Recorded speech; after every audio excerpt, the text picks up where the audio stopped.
గ్రహించుకొని తిరిగి రావాలి. ఎక్కడికి రావాలి?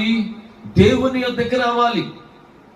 దేవుని యొద్దకు వస్తే నీ బ్రతుకు మారుద్ది, నీ పరిస్థితులు మారుతాయి, నీ స్థితిగతులు మారుతాయి, నీ కన్నీళ్లు తుడచబడతాయి, నీ పాపానికి ప్రాయశ్చిత్తం కలుగుద్ది, నీ రోగానికి స్వస్థత దొరుకుద్ది. చాలా మంది ఈ మాటలు చెబితే వెరితనంగా అనుకుంటారు, మరి డాక్టర్లు ఉన్నారు కదయ్యా, మరి వాళ్ళు ఉన్నారు కదా, వీళ్ళు ఉన్నారు కదయ్యా, మరి వాళ్ళు వీళ్ళు ఎందుకయ్యా, మరి ఇక మీరే కదయ్యా అని ఎటకారంగా మాట్లాడే వాళ్ళు చాలా మంది లేకపోలేదు. వారికి దేవుడు తెలియదు, దేవుడిని ఎరగనటువంటి వాడు.